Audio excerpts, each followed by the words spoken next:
afternoon, everyone. It's a pleasure welcoming Professor Bindu Puri on a session on reading Sri Aurobindo, Rabindranath Tagore, and Gandhi, the interrelation between philosophy and practice in Indian philosophy. Bindu Puri is a professor of contemporary Indian philosophy at the Center for Philosophy, School of Social Sciences, Jawaharlal Nehru University, New Delhi. Her main interests in philosophy are in the areas of contemporary Indian philosophy and moral and political philosophy. She has been seriously engaged with the philosophy of M K Gandhi, and her first monograph was on Gandhi and the Moral Life, which was published in 2004. She has also been keenly interested in the philosophical issues involved in Gandhi's debates with Savarkar, Ambedkar, and Tagore. Her monograph, The Tagore-Gandhi Debate on Matters of Truth and Untruth, which was published by Springer in 2015 and was published in the series, Sophia Studies in Cross-Cultural Philosophy of Traditions and Cultures. Her most recent monograph, The Ambedkar-Gandhi Debate on Identity, Community, and Justice, is currently in press with Springer Publications. She has edited 7 volumes and has written over 50 papers in edited anthologies and philosophical and interdisciplinary journals, including Sophia, Philosophia, and the Journal of the Indian Council of Philosophical Research. You're welcome, Professor Puri. As I said, you have up to 2 hours for this session, and you're welcome to conduct it however you like to. All of Thank you so much. Keep your cameras on once again. Yeah, over to you, ma'am. Okay, so basically, thank you so much for inviting me to this wonderful session. And what I'm going to speak about is the interrelationship between philosophy and practice in contemporary Indian philosophy. And of course, as it is a very vast canvas, so I am therefore entitled it Reading Sri Aurobindo, Tagore and Gandhi, the interrelationship between philosophy and practice in contemporary Indian philosophy. So therefore, I'm basically focusing on these 3 thinkers. In India, it's very fairly well known and discussed that philosophy was not separated from practice, and it was regarded as a way of life rather than as only a system of thought. And in this brief lecture, I'm going to try to unpack the close connection in the work of the aforementioned 3 thinkers. So though, this connection between philosophy and practice is not often something one thinks about, especially in the context of the academia. Like I said, in the Indian philosophical tradition, the philosophical systems are closely aligned with ethics and with ways of being in the world.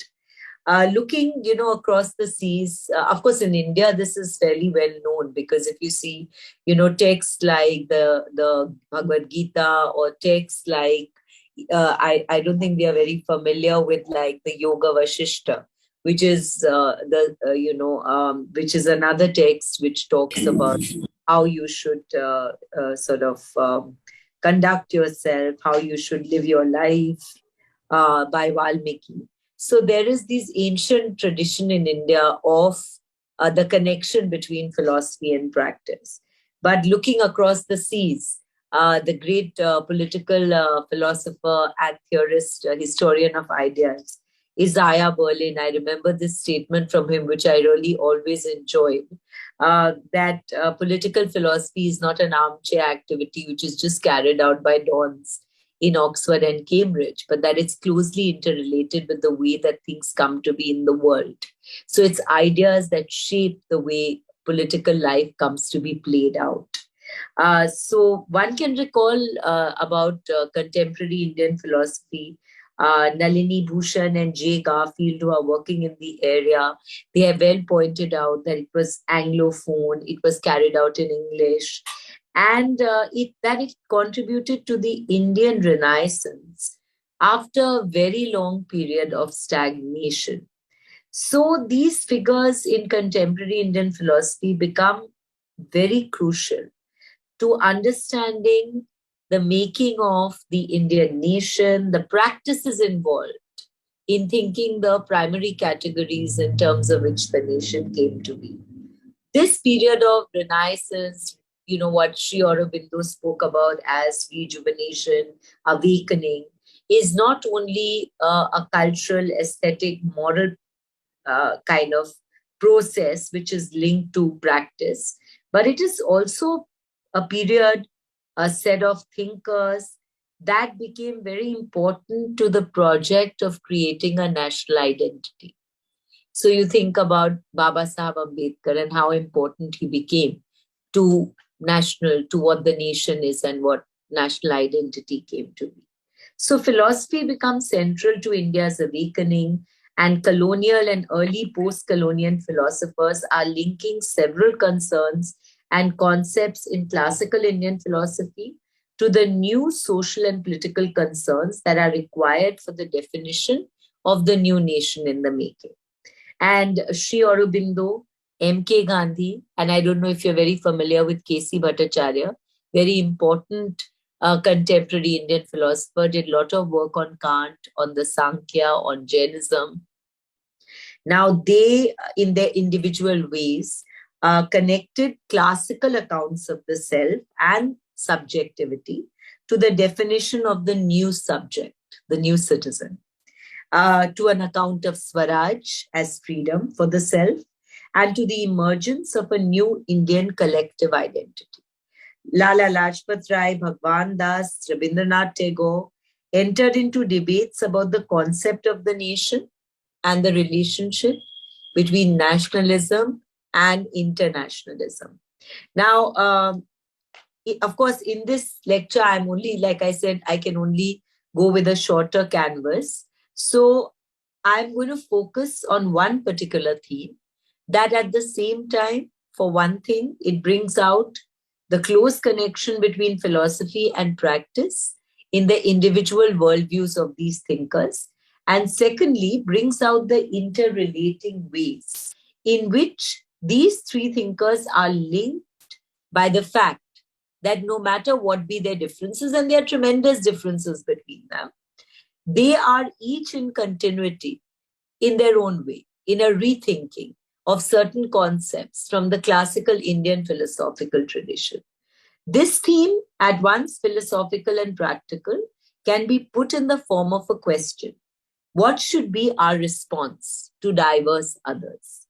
How do Tagore, Gandhi, and Sri Aurobindo link their philosophy to answering this question?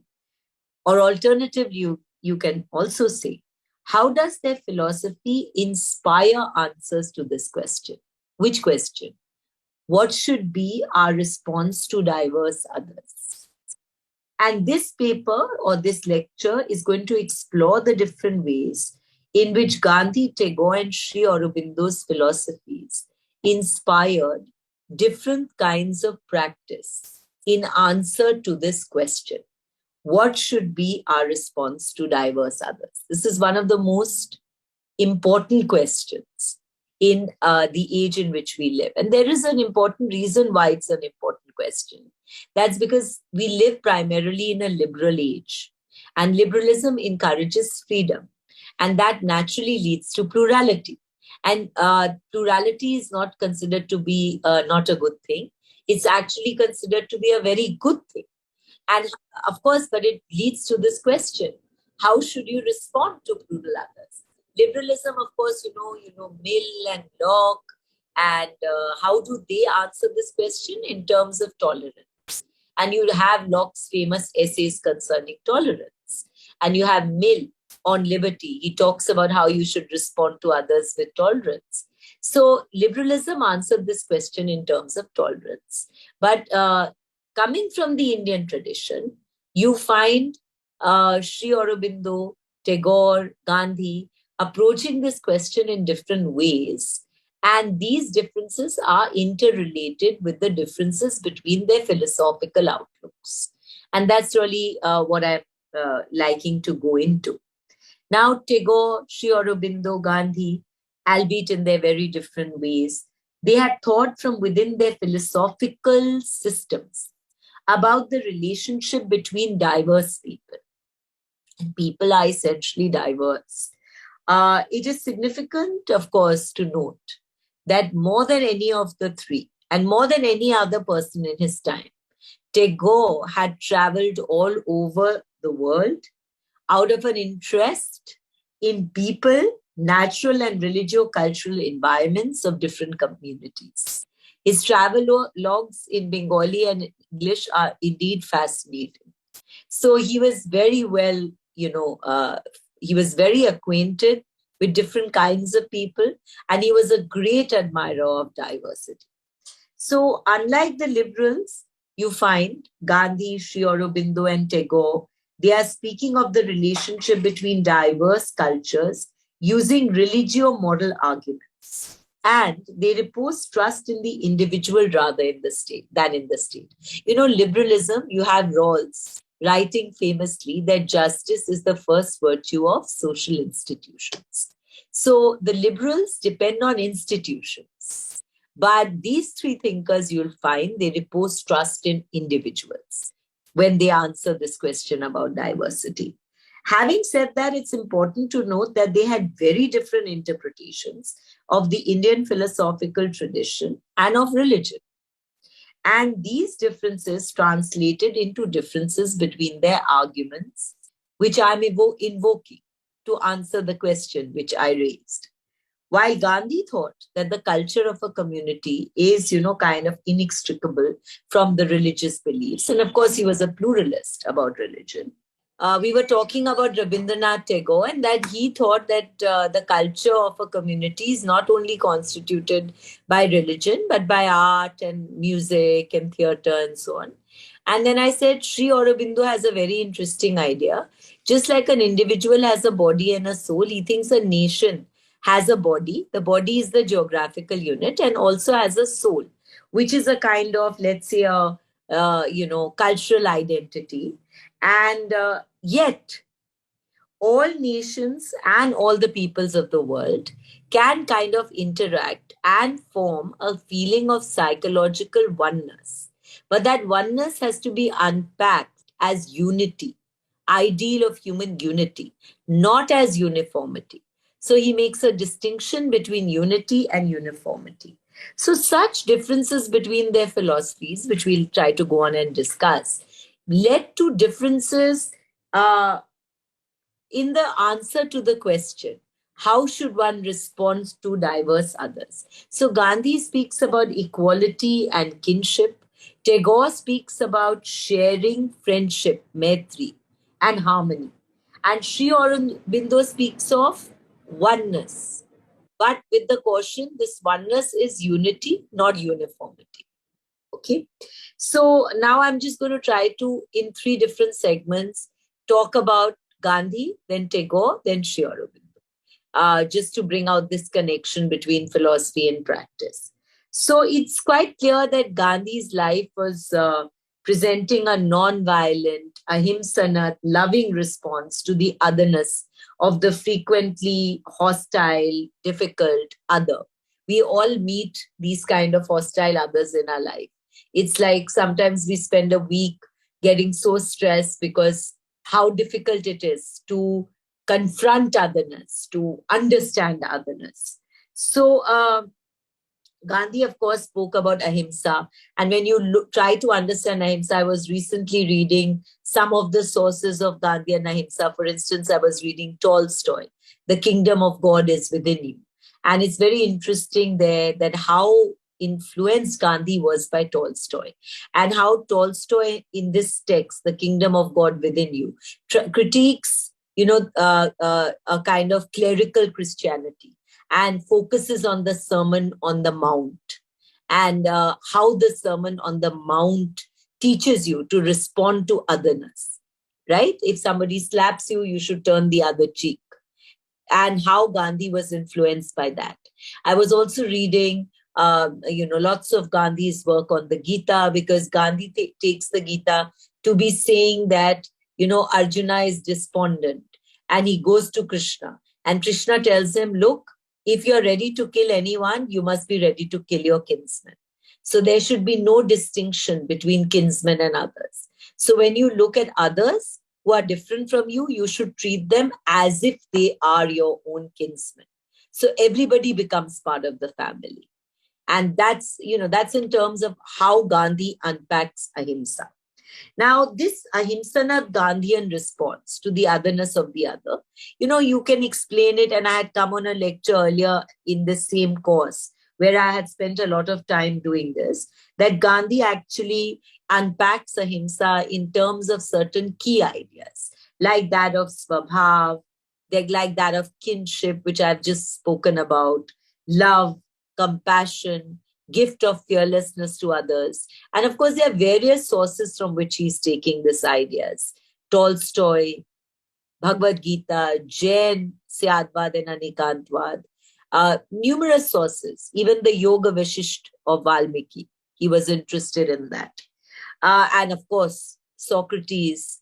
A lot of people have commented on how the figure of Socrates influenced Gandhi. So it's also possible to argue that Gandhi's ahimsa presents an alternative to both liberal tolerance and non-liberal conflict and violence as ways of responding to otherness. If you see, when you see somebody who is very different from you, one response is to be feeling a lot of conflict within yourself. You straight away feel like shouting or retaliating. The other thing is to be a liberal and say, I'm going to tolerate all these people. Their answers may not be correct, but, I'm going to tolerate. But Gandhiji was not happy with tolerance. He said Sahishnuta is a bad word because it kind of shows that you are superior. Therefore, you're tolerating the other people. He said, you need to have respect rather than think of tolerance. So Gandhiji represents a third way that I'm talking about. So the contemporary relevance of Gandhi's ahimsa and the gift of fearlessness. Think about this idea of the gift of fearlessness. We are familiar with gifting things, gifting watches, gifting a dress, gifting maybe a diamond, gifting a rose. But what about gifting fearlessness to others who are different from us? This is an important idea. And obviously, it's very relevant. Why? Because difference is there in our world along the lines of gender, race, religion, ethnic origin, language, culture. Whatever be the difference, it always presents itself as an otherness that needs to be overcome. So, when it comes to Gandhi, I spoke about Tagore traveling all over the world.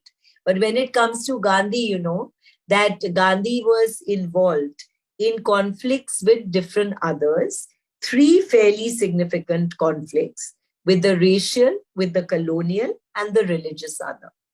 It is perhaps in response to such conflicts that he had developed his own insights about ahimsa and the proper response to otherness. So Gandhi's response was, of course, permeated by the sense of non-violence as the only path to arriving at truth. And Gandhian Satyagraha was nothing but the practice of non-violence in the interest of arriving at the truth between 2 opposing positions. So this was an argument making for a very close connection between how we think and how we act. So because we think that ahimsa is the way to truth, therefore when we practice a response to conflict, we are going to do so in terms of satyagraha, which is a method of taking suffering on oneself rather than inflicting suffering on others, right? So having now spelled out the central part of the Gandhian legacy, one has to engage with what is distinctive about this ahimsanath response to difference and to conflicts that can, deal with this kind of difference.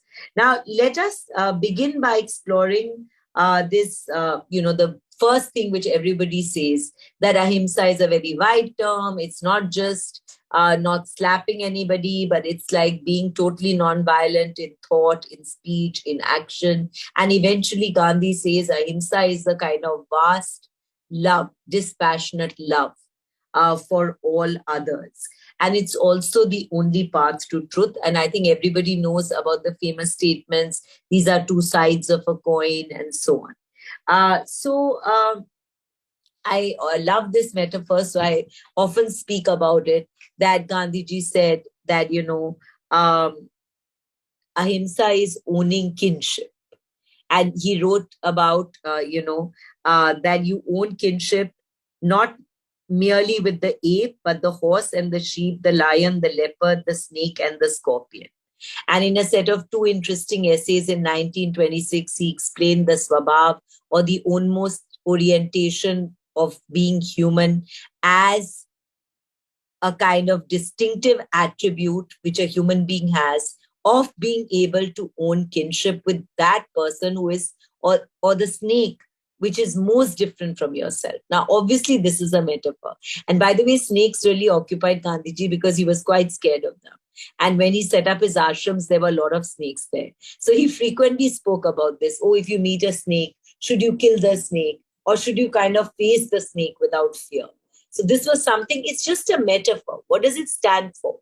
That which is most different from you. So you have to own kinship. And like I said earlier, unlike many of the radical extremists who read the Bhagavad Gita as a text of violence, Gandhiji read the Bhagavad Gita very differently. He said, what is Sri Krishna telling Arjun to do? He's saying that if you are ready to kill anyone else, you should be ready to kill your own people. Because there's no difference between your own people and others. Everybody is your own people. So that's really what Gandhiji thought the ownmost orientation of being human involved. He's using this idea as a unilateral obligation to own kinship as a metaphor. And the point is to draw attention to man's obligation as a man towards the otherness of the other. And since we are quite happy with otherness when it's in our own family, and we are happy to meet it in a certain way, he is recommending that you treat all others as if they are your own.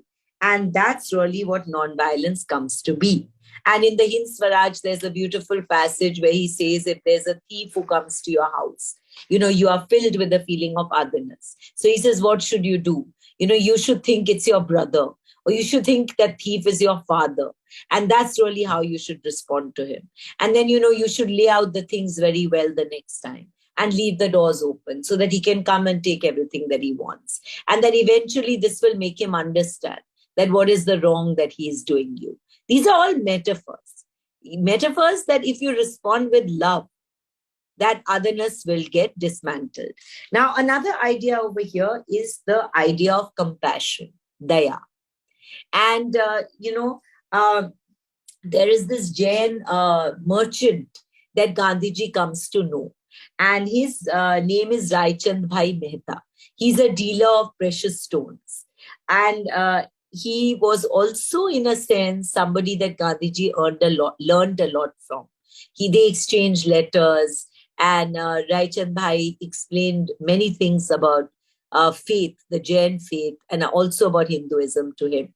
Raichand Bhai had written a book called Mokshamala. And there was a chapter on compassion. And he said, look, compassion is the true meaning of religion. Daya dharam ka mool hai. So you cannot be a religious person if you don't feel compassion. And Raichand Bhai and Gandhiji both kind of linked compassion to the gift of fearlessness. So they said, look, if you're compassionate, you will always make others feel fearless from you. Now, what is the link between all these things? This is something you got to think about. Now, one can philosophically reinterpret this connection between compassion and the gift of fearlessness if you think about what might be involved in cultivating the attitude of compassion towards beings. Feeling compassion for another seems to involve kind of empathy towards the other, and more than empathy, it involves a empathetic identification with the other. Clearly, one can only feel compassion for another person if one doesn't feel kind of scared of people, when one does not fear them. Compassion basically involves three thoughts. Martha Nussbaum actually talks about this, that someone is suffering, that this suffering is undeserved, and that I am vulnerable in exactly the same way. Now, when I'm full of fear of the other, I cannot have these three thoughts, right? So if a thief comes to attack me, I can't have these three thoughts. I had to be fearless to be able to think that, listen, he's coming from a place of suffering, that his suffering is undeserved, that I'm also vulnerable in the same way. I need to have fearlessness to have these three thoughts. So if the difference of others makes me fearful, I cannot feel a kind of identification with them. And so Gandhiji said that one has to be fearless and full of compassion. And once one is like that, one can gift fearlessness to others, means we can make hostile others feel fearless towards oneself. So Gandhi thought that the good human life involves such a gift of fearlessness towards all others by becoming fearless oneself. You can only gift fearlessness if you are fearless yourself. I just said how Nussbaum talks about these three thoughts in compassion, and you can start thinking like that only if you're fearless. And once you do all that, the other person also feels fearless. So I'm just reading something from Gandhi on Ahimsa. Quote, in its positive form, Ahimsa means the largest love, the greatest charity. Gift of life is the greatest of all gifts. A man who gives it in reality disarms all hostility. He has paved the way to an honorable understanding, and none who is himself subject to fear can bestow that gift. He must therefore be himself fearless. Unquote. Now, Gandhi connected this ability to gift fearlessness to others with two other dispositions, the ability to forget and the ability to forgive. Now, you can think forgive is important. Why forget? Now, it's very important in Gandhiji. So, it's a very modern virtue to remember. So we teach our children to learn everything by rote. Memory is considered a very great thing by modernity. But Gandhiji was very clear that memory is not a good thing. He says, look, it's pretty apparent that if one is not able to forget, then one will never be able to forgive other people for, whatever be the injuries to oneself that one has, whatever sense one has of that. Past injuries to oneself or one's own people, they remain alive. And as long as they remain alive, we can never feel ahimsanath or full of love and compassion for other people. So in this connection, it's very important to recall that Gandhiji made a close connection between ahimsa and forgetting. And he said that you have to be able to have no mark of any past injury that remains in your memory. Perhaps it was this idea that of working through the memory of past injuries till they had been completely forgotten, as if they had never happened, that had led Gandhi to rethink the meaning of history. In this connection, you must recall the discussion in chapter 17 of the Hind Swaraj on the difference between the term history and its Gujarati equivalent itihas. Gandhi had argued that the sense of itihas is it so happened. And bringing out the difference between itihas and history, Gandhi wrote that in contrast to itihas, history was not a very good discipline. It was, and I'm quoting him, a record of the wars of the world, how kings played, how they became enemies of one another, how they murdered one another, is recorded in history. So, history of a people becomes the means to keep the memory of all past feuds vivid and alive by meticulously recording them. So, Gandhiji therefore made a distinction between history and itihas, and he you can connect this distinction with his emphasis on the connection between developing an ahimsana disposition and the ability to forget. This is another example of the close connection between philosophy and practice. The way we think about the philosophy of history, the way we think about history influences our practice, that of remembering past injuries, commemorating them perhaps. Perhaps Gandhi's difficulty with thinking about the past as a meticulous record of the reign of kings, great wars, and feuds was that such a way of thinking about the past as history commits a people to remembering injuries inflicted in the past. So, quite aptly, the chapter in Hind Swaraj, in which he talked about the difference between history and itihas, was, titled Satyagraha Atma Bal, or passive resistance. And the argument in the chapter was suggesting that the ability to forget the past or the wrongdoing in the past was somewhat essential to developing a himsanat or non-violent disposition in the present. So I'm just trying to make an argument to make you understand how philosophy and practice actually interrelate in these different ways. Now, it's by this long, kind of discussion on Gandhi, I think I've made it clear that Gandhi said that you should respond to otherness with ahimsa, and that this was really the cultivation of a complete discipline. I was just reading Faisal Devji, this wonderful book in which he talks about how Gandhiji's satyagraha was like like a training of the self, like a cultivation of a certain form of personhood. Just before, you closing this discussion, also keep in mind that ahimsa is the path to truth, like I said. So you cannot, why should you be ahimsa to other people? Because that's just the only way you're going to get at truth. So if you keep destroying other people, you'll never get at the truth. You won't be able to arrive at the truth. So you need to be responding to otherness with ahimsa or non-violence. Now, totally different note, going to Tagore on diversity and the religion of man. So Tagore was very aware that the dismantling of the boundaries, geographical boundaries between countries, was bringing the world increasingly together, making it important for people to think about interreligious, intercultural, interlinguistic understanding. And this is a point he reiterated in his prose, in his poetry, otherness, how to deal with otherness, how to respond to otherness. And I'm just quoting one prose piece and one poetry, just to show you how important this was for Tagore. So he says, human civilization has crossed the boundaries of social and national segregation.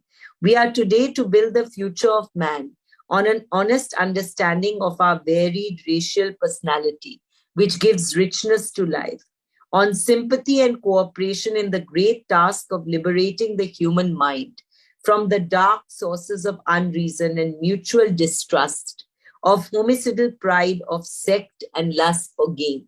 So Tagore, was one person who talked a lot about the world coming increasingly together. And there's this beautiful poem, which I really like, which he wrote, which I'm just reading out to you. The night has ended.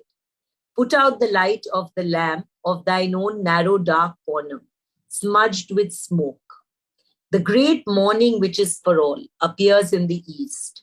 Let its light reveal us to each other who walk on the same path of pilgrimage.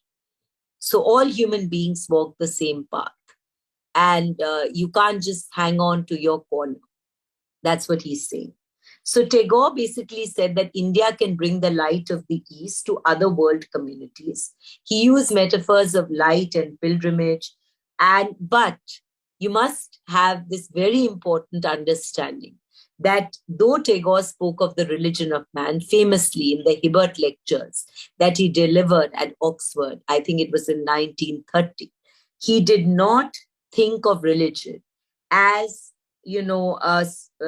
emphasis on tradition or the religion of one's ancestors like Gandhi was doing. Tagore had a different understanding of religion, a mystical conception which was non-sectarian, and best described, he said, a poet's religion, an artist's religion. The inspiration of the same was in continuity, of course, with the Indian philosophical tradition. He took a lot from the Upanishads, also took a lot from the Baul music of Bengal. Um, so, I've also worked a lot on the debate between Gandhi and Tagore.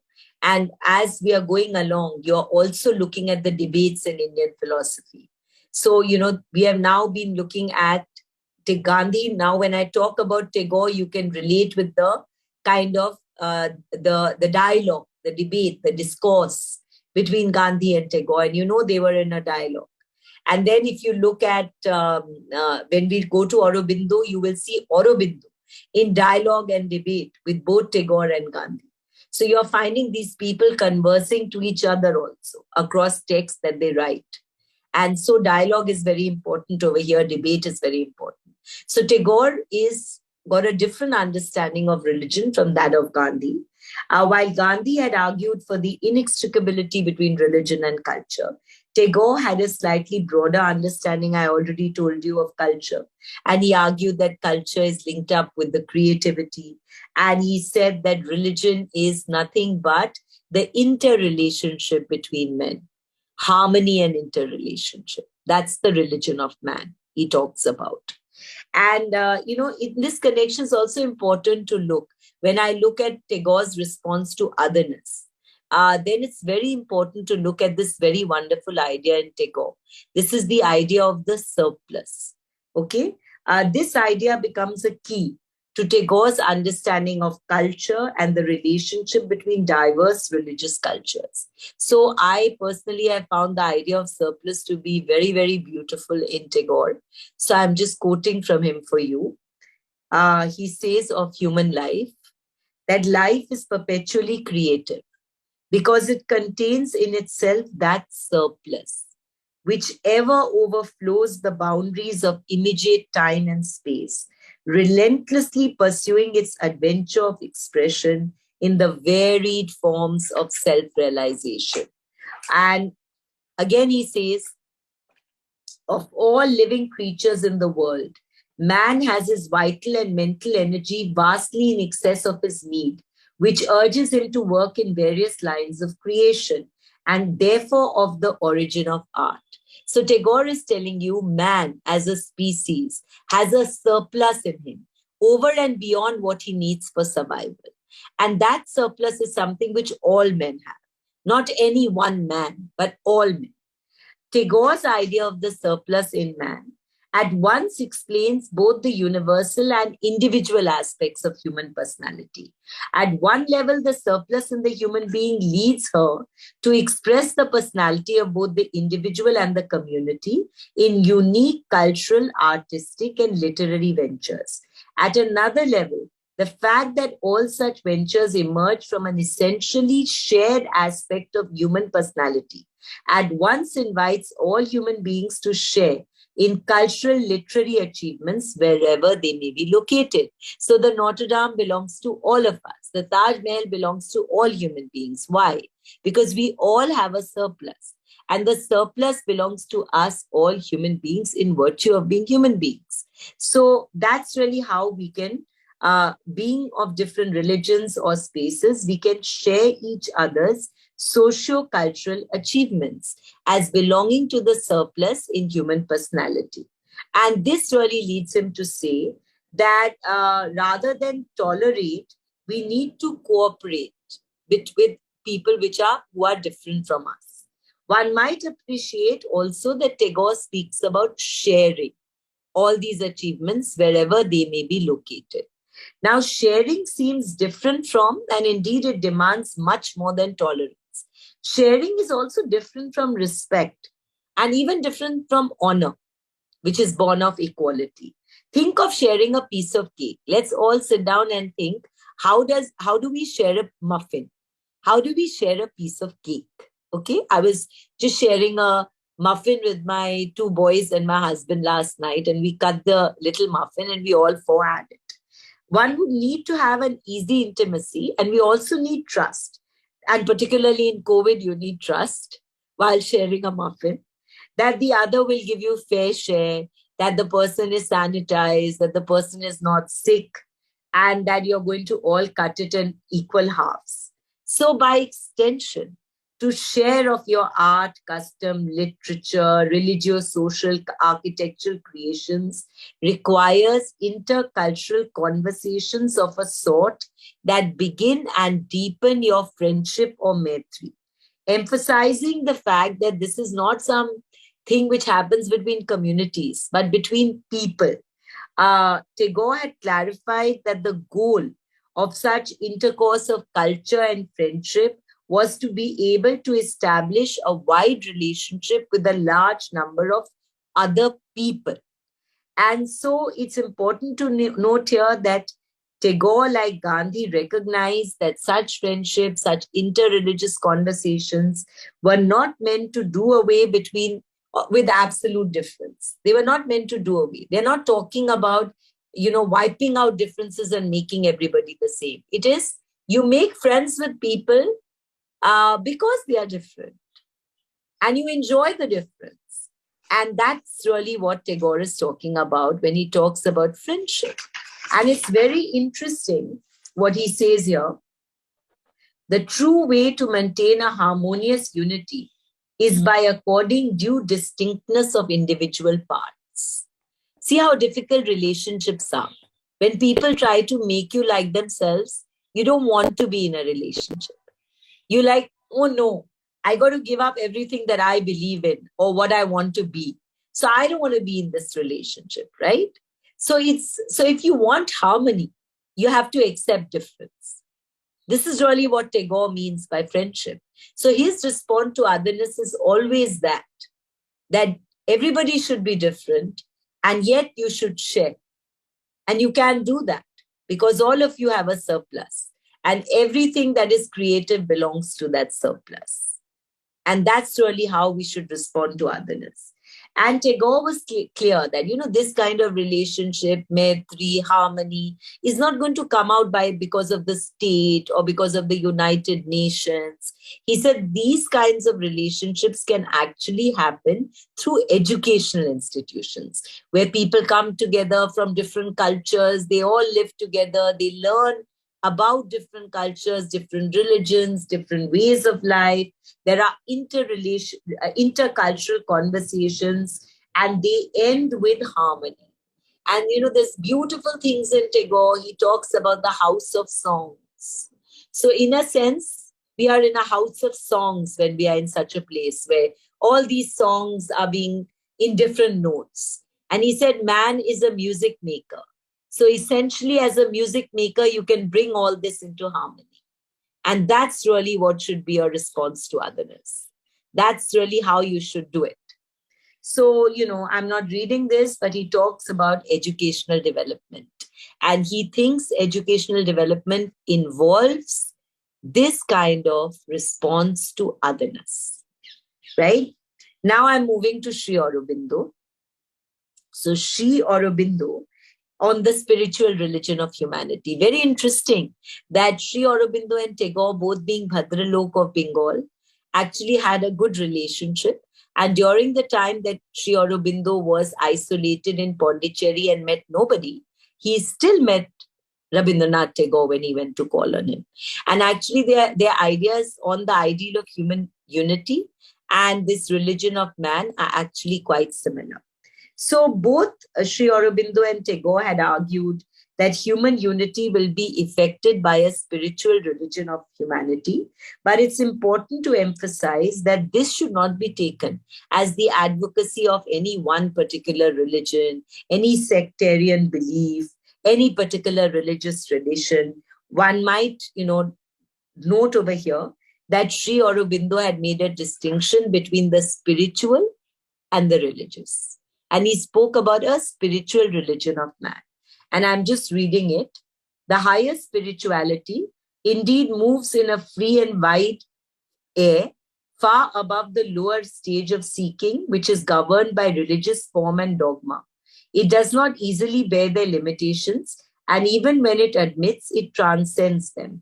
It lives in an experience which to the formal religious mind is unintelligible. But man does not arrive immediately at that highest inner elevation. And if it were demanded from him at once, he would never arrive there. At first, he needs lower supports and stages of ascent. He asks for some scaffolding of dogma, worship, image, sign, form, symbol, some indulgent, and permission of mixed, half natural motive on which he can stand while he builds up in him the temple of the spirit. So think about a building. How do you put a scaffolding to go right up on the fifth floor to paint it?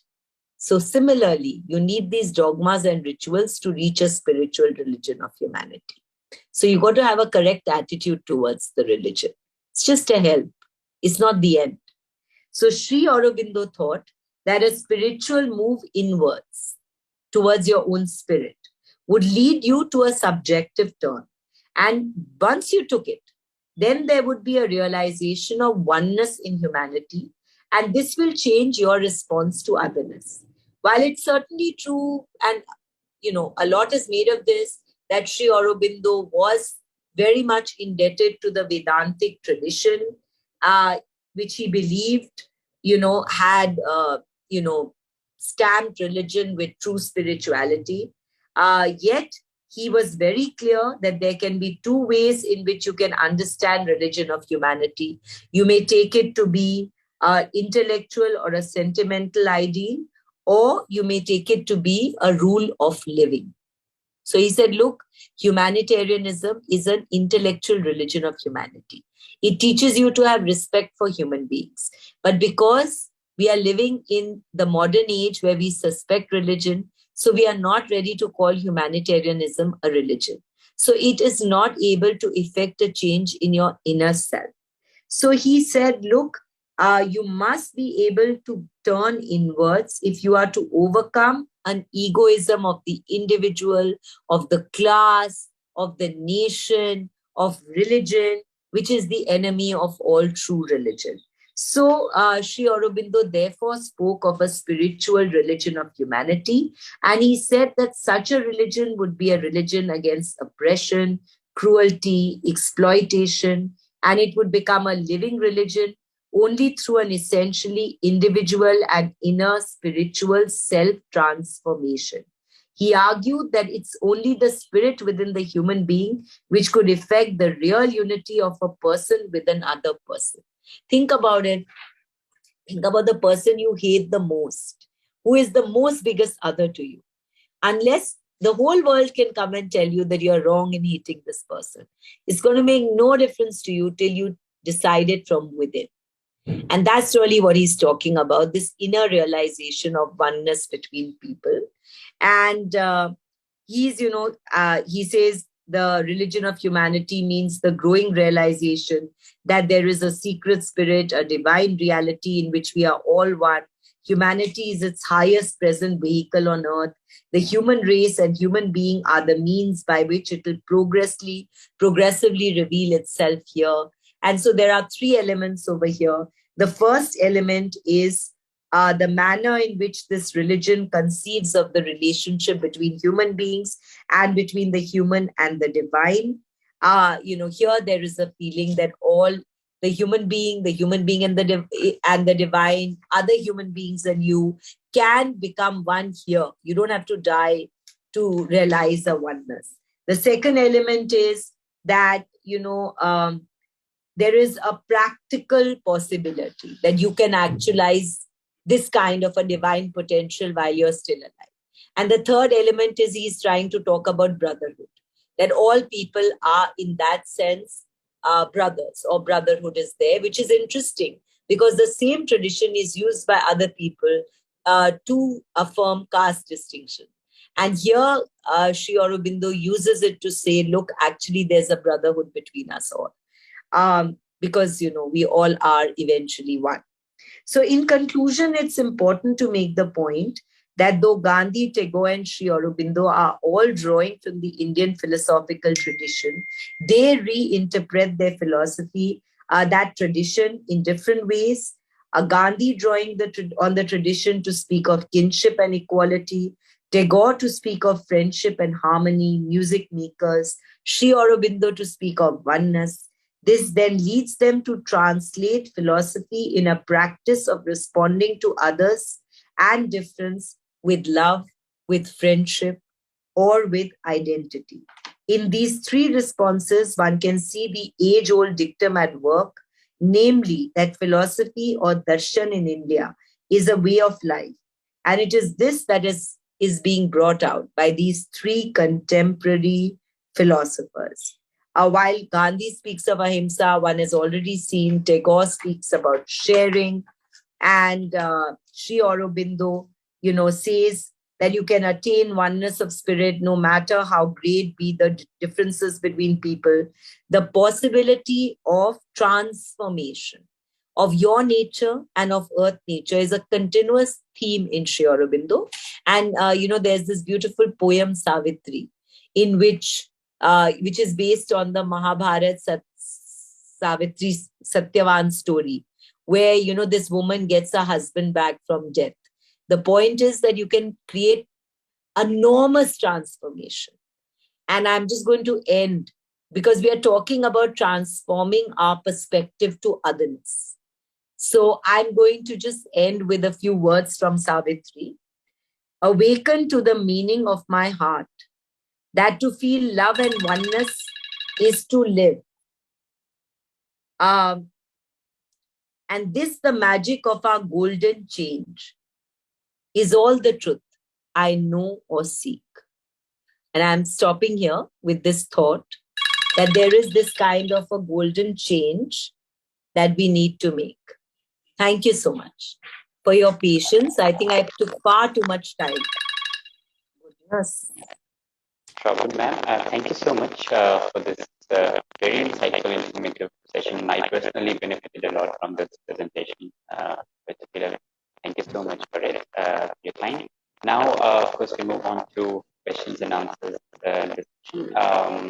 Pragya has raised hand. Pragya, please go ahead. And all of you, whoever wants to ask a question, please on raise hand so I can compute it. Over to you, Pragya. Thank you, Professor Puri. So my question is that Gandhi, we know that to practice his concept of ahimsa, he set certain rules or just lifestyle rules as to how a person should be, they should behave, conduct themselves. He had ashrams to practice it and etc. So I'm just kind of and I do have an inkling that even like the others also had their own spaces, like Rabindranath Tagore had, Shanti Niketan, and Aurobindo also had space. So I just want you to throw a little bit of light on how these spaces, helped, or the individuality, how these spaces were different, and how they were similar. Well, again, it's the same thing. It's the relationship between their philosophy and practice. So the structure of these spaces are very individual, because they are obviously based on the philosophy of these thinkers, right? So you find Gandhi's ashrams based on Gandhi's worldview, on Gandhi's thinking out. I would say his ashrams are based on his thinking out of the connection between ahimsa and truth, and on his conception of what is a good human life. And Gandhi's connection, concept of a good human life was pervaded by this whole idea of virtue. Where, for instance, non-attachment, aparigraha, non-possession was very, very important. And so the whole ashram was based on that. And it's a very interesting question you asked me, because Tagore's Shanti Niketan was definitely not based on that. Because Tagore, so the Gandhi-Tagore debate, on which I worked a lot, there's a very interesting thing about how Gandhi arrives first time at Shanti Niketan. And he's appalled by the kind of eating and the kind of opulence in Shanti Niketan. And he tells Tagore, I don't know why you eat all these puris. And so Tagore answers him back, I've been eating puris all my life and they've done me no harm. So there's this kind of a difference, because for Tagore now, Shanti Niketan is the place where intercultural understanding is going to take place, where harmony between men is going to happen. This is where you're going to make music with all these divergent notes. So you see this difference? Now, Sri Aurobindo, he has a totally different vision. Sri Aurobindo says, look, I believe with the Advait that everything is one. But I believe that you don't need to go to Paramarthik Satta to make that happen. That's going to happen here. That's going to happen by the divinization of earth nature itself. So the potential to become the divine is here in empirical reality. So what am I going to do? I'm going to have this happening here, and the schools are very important because I'm going to actualize that potential within the children through the system. And that's how these differences are coming about. So the philosophy and practice is shaping these institutions differently. And I think that was a very wonderful question.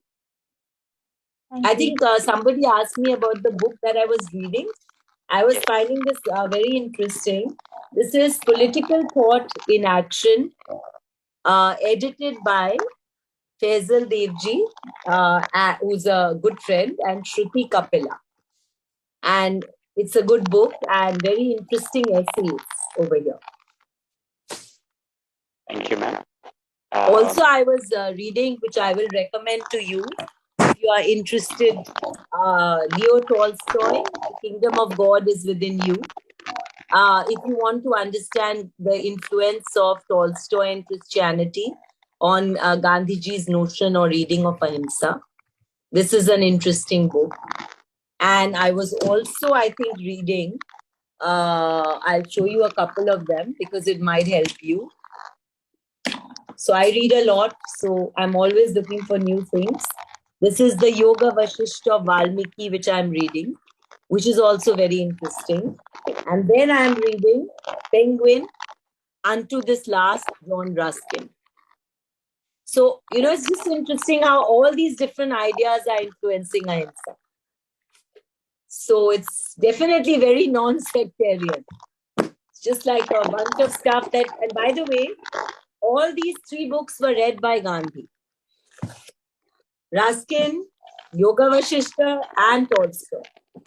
These are all listed by Gandhi as books that influenced him. So, which is why I'm kind of reading them again. So, any other question? Yes, very interesting. Thank you for sharing, ma'am. Arokya, please go ahead.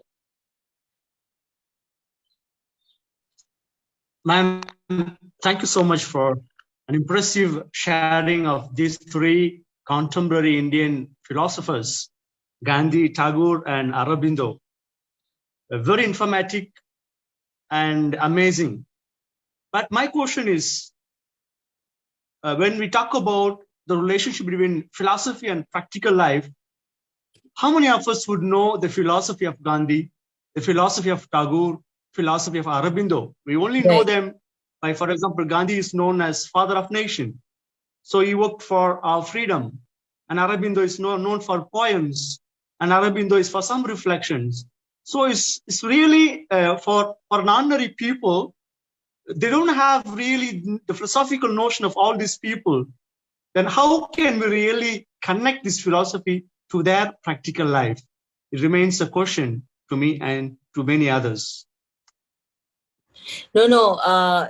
Obviously, how can they is only if people are interested. But actually, what happens is like Isaiah Berlin says, that, you think that this is not happening and that people are not reading anything and, things are just happening in the world, in the world of politics. But, if there had been none of the liberal thinkers, then liberal democracy, which is today all over the world, a mass kind of movement, literally, would never have happened. But who are the people who made this liberal democracy take place? What about the social contract tradition? How much of an earth-moving idea it was that, people come together and live together because of hypothetical contracts between them. What about justice? How much has John Rawls' theory of justice, in the line of the social contract tradition, influenced our way of thinking about justice? How is justice meted out in parliamentary democracies? How different is that from someone like Ashoka? Why do liberal democracies not look at individual contextualized justice. So you think that there is nothing happening, but it's actually the way you think that makes a generation live differently. So that's why there's so much debate in academia, with governments coming up and trying to say that there must be lots more Indian philosophy read. There's a huge amount of debate going on about that, because people know that if there's a lot of reading in this way, there would be some kind of changes taking place. That's the thing. So what you read, how you read, is also what you become. So it's important. Therefore, I think it's very important to read these thinkers as being essentially very plural. You need to appreciate how much of respect for diversity they have. And that's very important. Ma'am, thank you. I don't deny the fact, but then how it is really inculcated in our education system. For example, philosophy of Gandhi, philosophy of Tagore, philosophy of Aurobindo, we don't see in our education system. We don't see it here, but actually, in literally Tagore's Home and the World is taught in every department, in literally every school in the US. Yeah. So you have generations. I mean, when I lecture in the US or in Canada, everybody's read the Home and the World. So much of respect, and when you go out to lecture, everybody's Gandhi and Aurobindo and Tagore. They are very interested, but it's more in India that we don't read these people. But that's the point I would like to. Yeah, you're quite right. But now in philosophy, there's huge space for intercultural philosophy. And there is a lot of resistance to Eurocentrism, Anglo-American centricism. So there's huge interest in not only in Indian philosophy, in Asian philosophy, in Chinese philosophy, in African philosophy.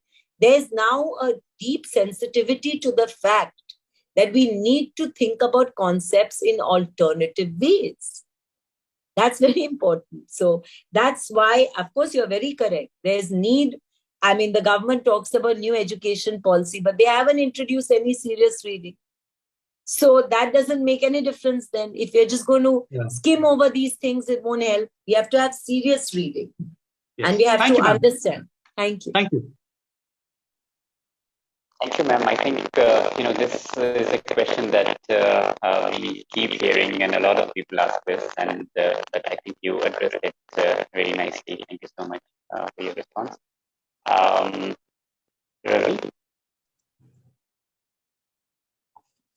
Yes, sir. Thank you, ma'am, for this wonderful session we had.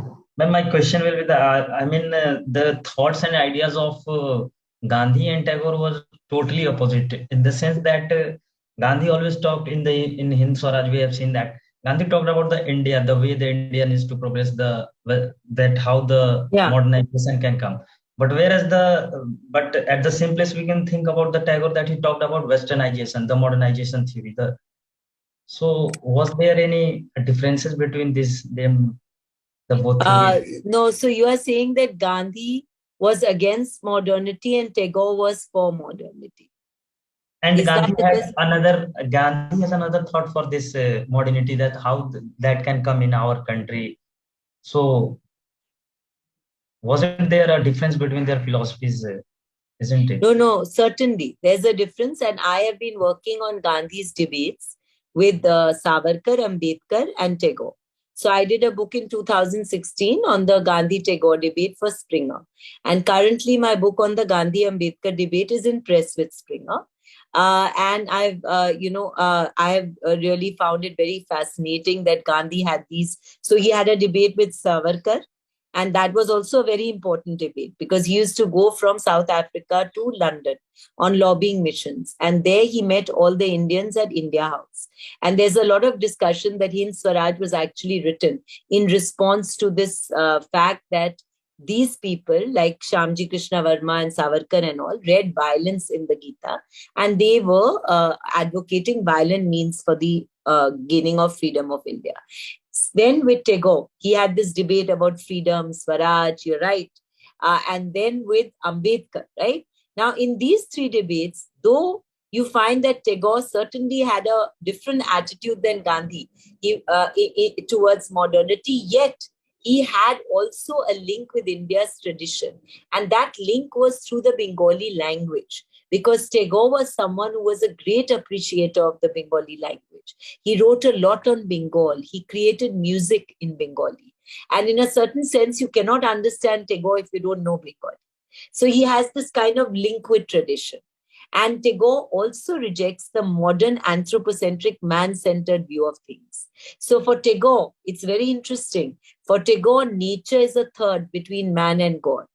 Nature actually is like a friend. So in Home and the World, if you read, the heroine Bimala is very sad. And she doesn't go to a mother or an auntie. She flings herself on the garden. And it seems to her that the grass is coming up and the flowers are coming up to comfort her. Now, if you see all his music, there's always this whole idea of nature, rain, the clouds, the wind, which is kind of signaling the presence of the divine. So there is this kind of a connection with the past. There is this traditional, a little aspect of an old world worldview in Tagore. In that, he does not accept an anthropocentric, man-centered, science-dictated view of the cosmos. So Tagore actually comes closer to Gandhi. He's significantly not a modern, because he's not accepting a man-centered view of the cosmos. But both Ambedkar and Savarkar have a man-centered view of the cosmos. And therefore, they cannot inhabit the same space as Gandhi. So I find that Gandhi comes the closest to Tagore in his three major debates. Thank you, ma'am. Sakshi? Am I audible? Yeah. Good afternoon, ma'am. Good afternoon, sir. Ma'am, my question is the understanding of dialogue that we had in these sessions that we are conducting right now. Is that dialogue is a process wherein where two persons, when they come together, they actually come with a mind of open-mindedness. They are there to understand the other person, and they're not there to have a conversation with them with an aim to achieve. So, ma'am, my With an aim question to? is, Sorry, with achieve an aim. anything with any aim to achieve, but just to understand the other person's concept. Ma'am, Right. my question is, can we say that Gandhiji sticked on the process of conversation rather than on the dialogue? If we keep the example in my mind about the his conversation with Ambedkar through Hind Swaraj. I don't get what according to you is the difference between a conversation and a dialogue. Ma'am, conversation, what I have actually learned from these sessions is about the process wherein we have certain aim in our mind. Both individuals are having their own aim in their mind, and then When they converse. They converse with each other. Yeah. And the dialogue, whereas it's not with an aim, it's there to have an understanding of the other person concept or my also, and then coming to an conclusion, or not also to come any conclusion. So that's my understanding of conversation and dialogue. So can we say that Gandhi sticked on the on the process of conversation rather than on the dialogue? No, but Gandhiji was a person who never who had this strong sense that there's no distinction between means and ends. So for him, there's no question of entering into any interaction with someone else for some kind of end which is going to be achieved. Because for him, the process was the end. So there could never be a sharp distinction between means and ends for Gandhi. So there's no way that he would use an interaction with Tagore to arrive at some kind of an end. So this could never, if you define a conversation as something which is intended to bring about some end, then Gandhi would never be involved in any such thing. Because for him, the process was itself the end. There was no distinction between means and ends. Ma'am, but with his staunch belief in not using a machine, or against a machine, or against the modern or the Western way of education, what can we say about that? Is that was a process, or that was a mean end? No, I mean, that has nothing to do, though, I mean, he and Tagore did not agree on spinning, for example. They did not agree. And they had a debate across the pages of major newspapers in the country for like 27 years, in which they disagreed about many things. But they were the greatest of friends. And Gandhi actually wrote to Tagore that I've missed your critique. You haven't had it published. So please send it to me. I'll have it published at my end. He was so open to that criticism. I mean, he actually welcomed it. And he used to say that, that it really helped him many a time. He said, look, the poet is like a lighthouse. He points out to me many obstacles that lie in my path, which I have not been able to see. So, that's the way he took this exchange. So it was never intended that anyone should turn around and see things like he saw it. He felt that this process was a process whereby there was a learning going on. And if Tagore would not write against it, he would actually invite him to write against it and share his thoughts. So you see, it was always about what you're spinning. He recommended spinning because it was a way for a human being to get away from everyday concerns. So we live our life very much obsessed with everyday concerns. So if there's any work that you do with your hands and you get all absorbed in it, then you stop living your life in the manner of ordinary everyday absorption with the self and its purposes in life. And that's really, it's a kind of exercise of non-attached, non-egocentric action. And that's really why spinning was one thing. You might as well replace spinning by some other kind of national effort. Maybe, nursing. Okay? In COVID, nursing. So something which you could get away from your everyday concerns and kind of get absorbed in doing something which doesn't. So it's more like a discipline of self-cultivation, where self-cultivation is understood as something that takes you away from ego-centered obsession with your body or your way of thinking. So you need an effort to take you away, your attention away. And that's really the purpose of spinning. But that said, he never wanted to say that, Tagore, you are wrong, and that you just got to come around to my way. On the contrary, he was like, you're a lighthouse. You're warning me. What are the dangers that lie in my path? I got to be sensitive to them. And when he wrote the constructive program in 1941, many elements were incorporated from Tagore's critiques. So it was a process of listening. Listening is as important as talking. Ma'am, I have another question. Right. Ma'am, was what I have also learned about Tagore with his various poems, especially The Lantern of the East about South Korea and various other poems, was looking forward to globalization. And is this globalization that we are currently, how is that according to him?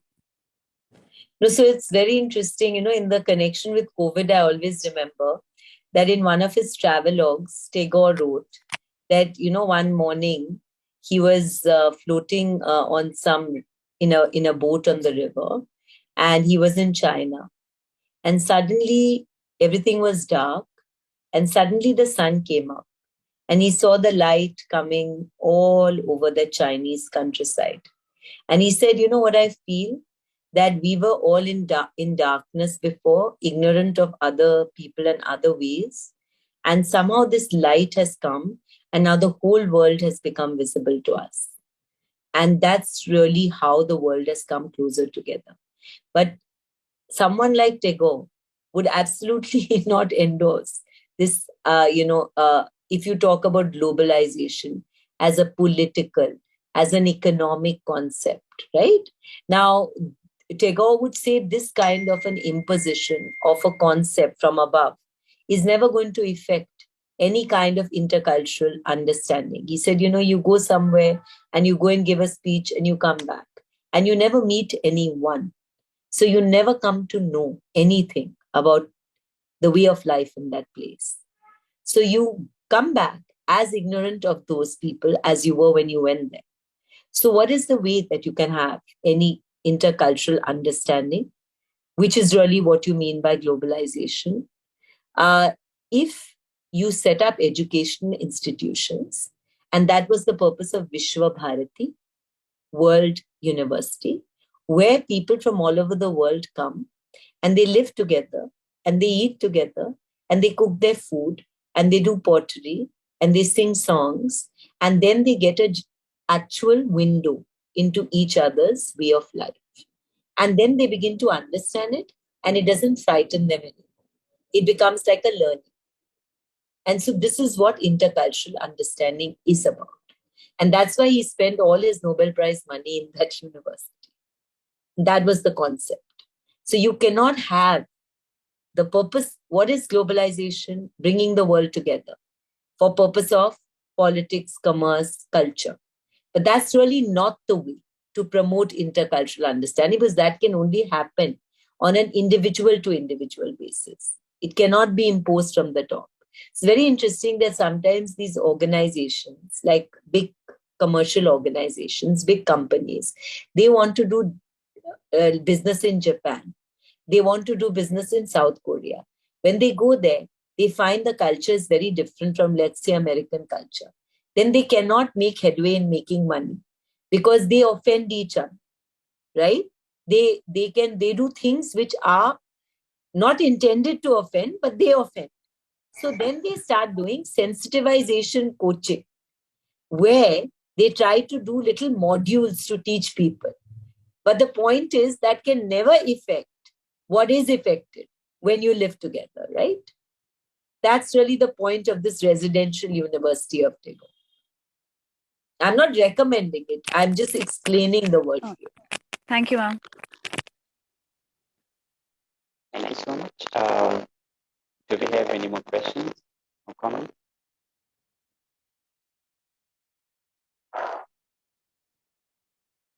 Simra? Nadia? Simra, you never asked anything. Do you have anything to say? No? Okay. Catherine? Yeah? Good afternoon, ma'am. You told about how if about a Gandhian principle that if we have to kill someone, then we have to be ready to kill our own kinsmen. Then Sorry. You have to kill someone? I didn't get that. Okay, ma'am. Ma'am, there is a Gandhian principle that if we have to kill someone, then we have to be ready to kill our own kinsmen.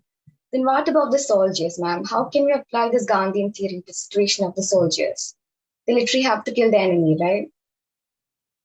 No, so this is obviously, so he didn't say that if you have to kill anyone, you have to kill your kinsman. What I was saying was, his view was that the Bhagavad Gita, when Sri Krishna told Arjun that you're going to, so I'll just go back to that. So Gandhiji said, what was Arjuna's question to Sri Krishna in the opening of the Gita? It was not that he was expressing any problem with violence. He was expressing problems with violence against his kinsmen, against his family members. He was ready to kill if it was not his family, but he was objecting to killing his family. So Gandhiji said that Sri Krishna told Arjuna that if you are ready to kill others in this circumstance, you cannot make an exception for your kinsmen. You understand my point now? There's a different point. It's not like in the same circumstance, if you are ready to slap your sons, if you're ready to punish your neighbor's son for something, then you should be ready to punish your own son for the same thing. You're getting, it is a question of samabhava, equability, treating everybody the same. It's not that if I'm ready to slap somebody for stealing, I got to slap my child before slapping that person. It is that if my child is guilty of the same crime, I'm ready to slap him also. Samabhava, equability. You have to see everything with an equal eye. That was the issue. So you took a very good illustration, the war-like illustration. So if you are ready to kill anybody in a certain circumstance, you cannot stop killing because it's your relative. So Gandhiji said in practice, what will happen is, because people are not ready to kill their own relatives, they may not kill anyone else either. So basically, it is a question of treating everyone the same. And that is a very important thought. What we are doing, so Tolstoy says that in the kingdom of God, do unto others what you want done to you. You have to be ready to continuously interchange spaces. So you're ready to kill somebody, let's say. I mean, like you get so angry, sometimes you're ready to slap someone. You got to keep interchanging spaces. Would you be okay if they were ready to slap you? Would you be okay to slap if it was your mother standing there?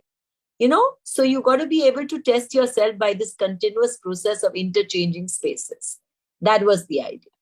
And regarding war, obviously, Gandhiji said that life would be smooth sailing if any decision that you take would be so easy that there was some moral principle that you could apply before the action was done. But life is actually so complicated that moral situations are very complicated and cannot be decided beforehand. And he said the fact that I have even toured to raise recruits for the British Armed Forces shows not that ahimsa is a weak principle, but that I am too weak to follow it. Okay? So Yes. a snake comes to bite you, you should not be killing it, but you kill it, right? I mean, I live in JNU with a lot of snakes. And what do? You try to throw a sack. My dad says, oh, there's nothing. Pick it up like this, hold it from the neck, nothing happens, and then go and throw it in the bush. But it doesn't, you really get scared when it's dancing around you. So typically we try to put a kapda and then pick it up. You don't want to kill it, right? But point is, Gandhiji would be like, if you're doing all these things, it's not the weakness of ahimsa, but it's the weakness of you that you can't follow ahimsa. But actually, always think, what if it was me? What if it is my mother? What if it's my brother? What is the purpose of doing this? This continuous interchange will teach you samabhava. You are supposed to react with equanimity to everything. Thank you, ma'am. Yes. I mean, in other words, ma'am, could we say that, expect the same for others what you expect for yourself?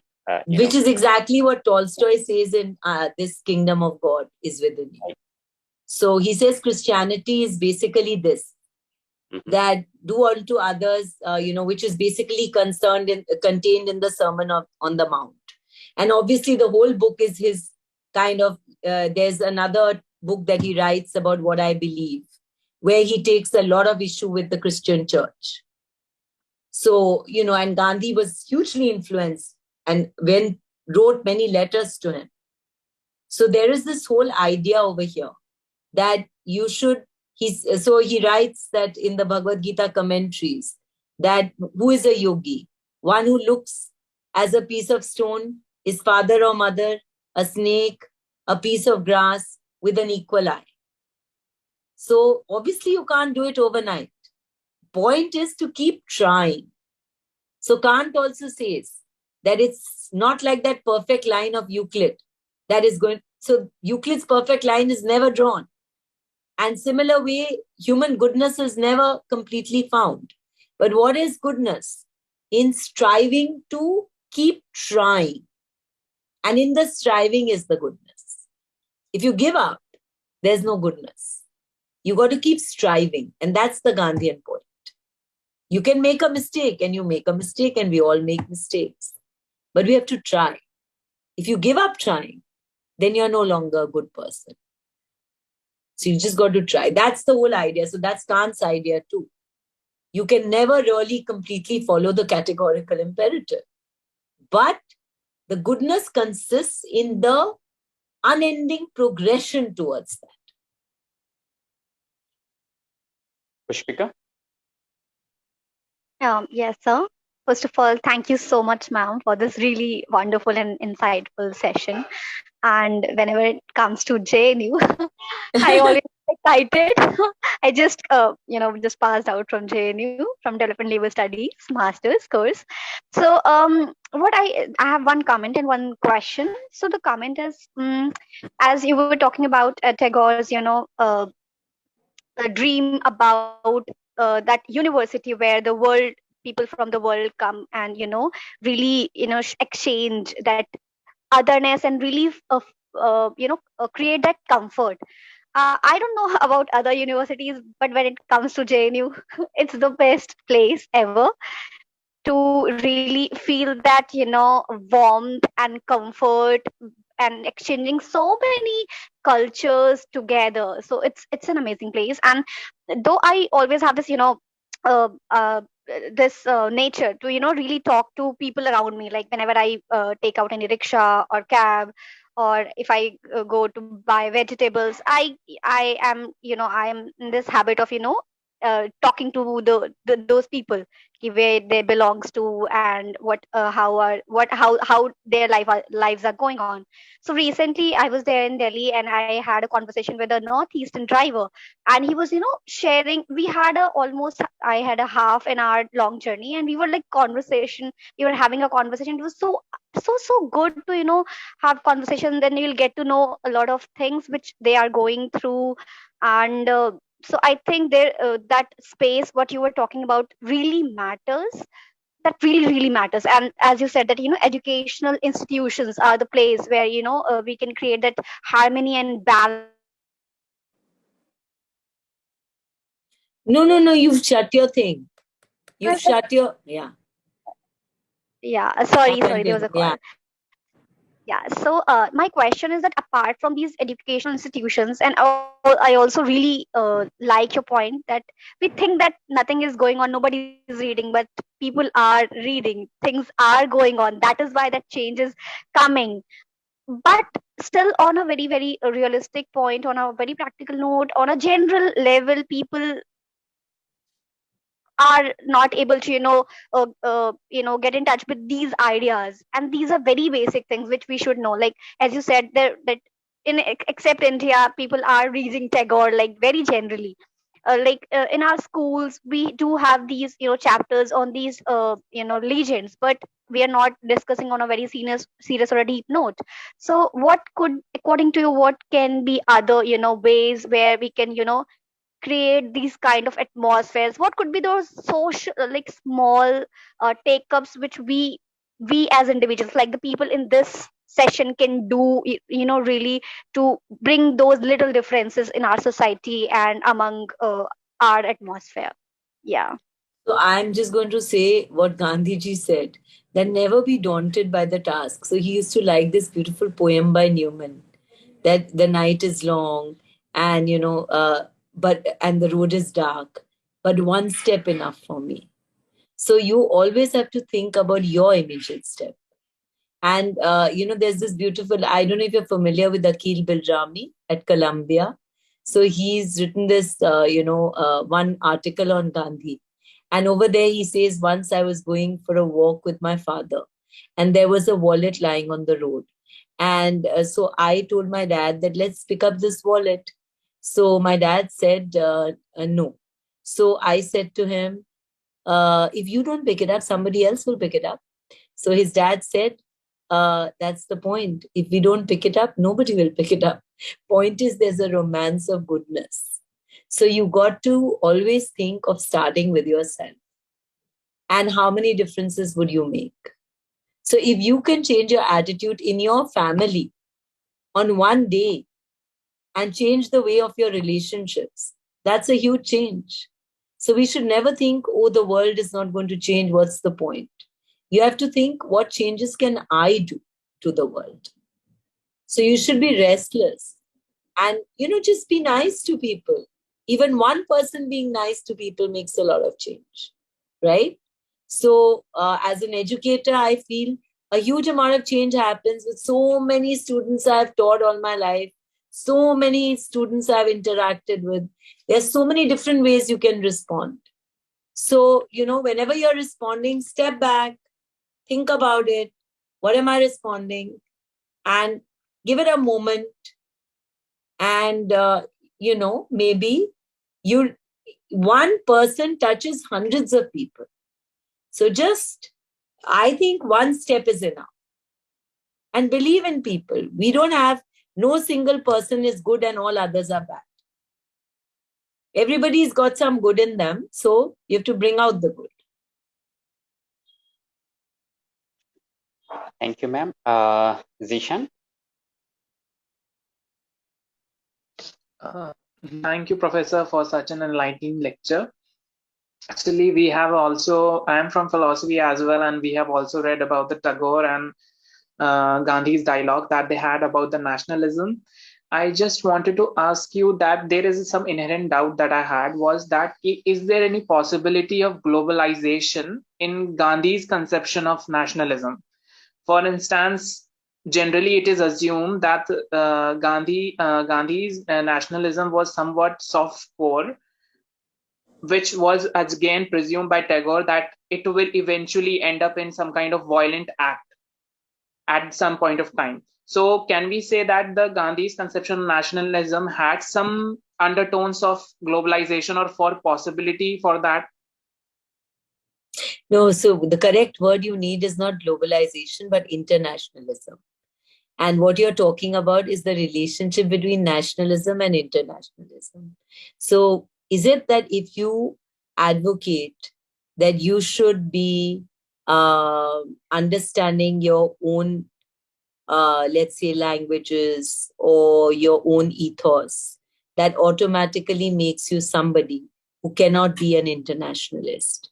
And it's interesting that Gandhi actually said that my nationalism is such that as though I'm standing in a room with all the windows open, and let the air from all over the place enter through those windows, but let it not sweep me off my feet. So that's really the kind of internationalism he advocated. So there's this philosopher called K.C. Bhattacharya who talks about Swaraj ideas. And this is an argument I love making. And right now I'm writing a book on Sri Aurobindo, which is also in press with Springer, where my introduction is on Swarajan ideas. So normally you think of Swarajan ideas and you think that we will speak in Hindi and we will speak in Sanskrit, and that's Swarajan ideas. But, if you have to have thinking, you have to confront new ideas and new things. So you got to learn everything from all over the place. But as K.C. Bhattacharya has written this essay called Swaraj in Ideas, the way you can have Swaraj in ideas is if you can make a distinctive contribution from within the mind of India to mainstream discussions in academia, in history, in literature, in politics. But you will not be doing this in a vacuum. If you are making a virtue out of ignorance, if you say, I'm not going to read anything of Western philosophy and whatever I want to say will be said in a kind of, vacuum space where I'll just speak about what happened in this text or that text or in some glorious Indian past. That's not Swarajan ideas. That is no idea at all. So basically you have to be able to speak from within your own mind to everything else. But point is, India under colonialism did not have a mind anymore. They looked like a mind, but it was a shadow mind, where either people reiterated what was in the past or they simply copied what was in the West. But there was no application. So for instance, you have a fantastic tradition of dialogue in the Madhvas, but nobody really talks about that or works on it or adapts it to any kind of hermeneutical work, right? And so you got to speak to concepts in mainstream literature, philosophy, history, politics from within the mind of India. And that's what Swarajan ideas. So likewise, Gandhi spoke about, evolving concepts. So what did he do? He said it doesn't matter if you change everything that has been written, let's say, in the Bhagavad Gita. After all, the author of the Bhagavad Gita also reinvented things like sacrifice. He said, animal sacrifice is not the thing. You have to sacrifice of the self. So you keep rethinking things. But that doesn't mean you don't interact with anything in the West. Remember, he's the the person who was influenced by Tolstoy, by Ruskin, by Socrates, by the Bible, by the New Testament, right? So by the Sermon in the Mount. So this is really what Gandhi was doing. So it's a nationalism and an internationalism. So you can only give when there's something to give. If there's nothing to give, there's no point talking about giving. And that was really his point.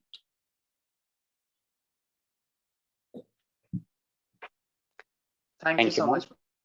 Yeah. Great. I think we don't have any more questions or comments, ma'am. So with this, we come to the end of our wonderful session. It's always a pleasure listening to you. Thank you so much for joining. And thank you so much for having me. And I really enjoyed all the questions.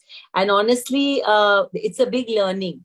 Because many times when you ask the questions, it makes me think about those things. And also it comes back to me when I'm writing. And then I sensitize everything to all these queries. So that's why when I'm writing something, I like to give talks at the same time because I learn a lot. So it's really wonderful to have these beautiful questions from all of you. And some of the questions were so wonderful, so very eye-opening. So I just wish you the best with your cause. And thank you so very much to have me over here and have the patience to listen to this long talk. Thanks for time. Our pleasure, ma'am. Thank you so much. Thank you to all the participants also. All right. I'll see you. Okay. Bye. Bye.